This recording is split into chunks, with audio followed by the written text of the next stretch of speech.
Music. मेरे पास जुनून है तभी तो तेरा गुरूर मेरे सामने चकनाचूर है। बादशाह हो या मालिक सलामी हम नहीं करते, पैसा हो या राजकुमारी गुलामी हम नहीं करते। 19 में तो हम थे ही, 20 में भी हम रहेंगे।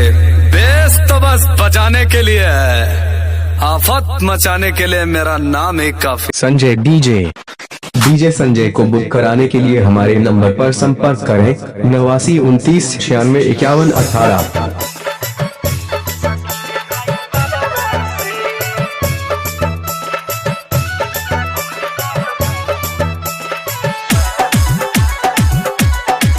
Sanjay DJ.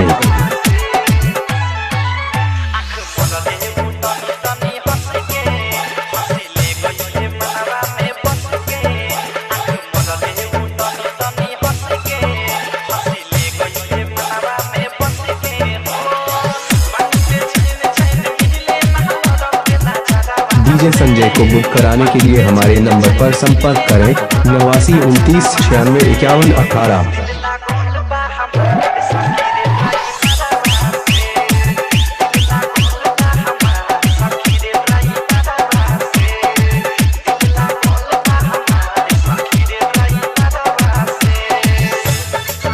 Sanjay DJ. Sanjay DJ.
DJ Sanjay को बुक कराने के लिए हमारे नंबर पर संपर्क करें 89 29 96 51 18।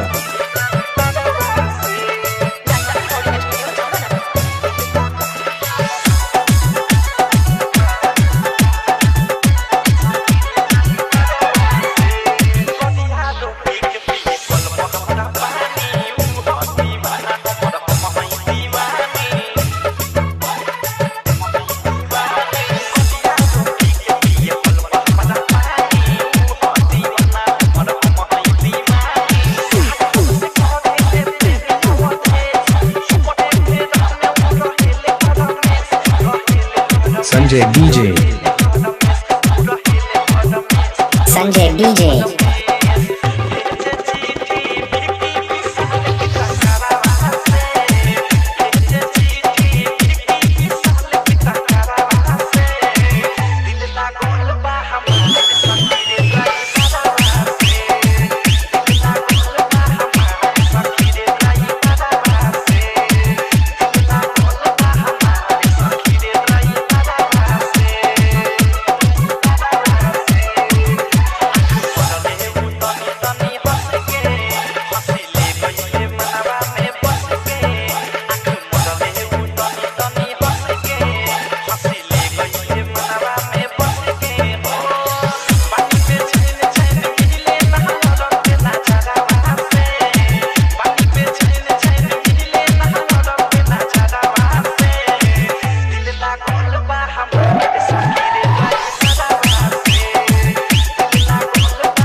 डीजे संजय को बुक कराने के लिए हमारे नंबर पर संपर्क करें 89 29 96 51 18।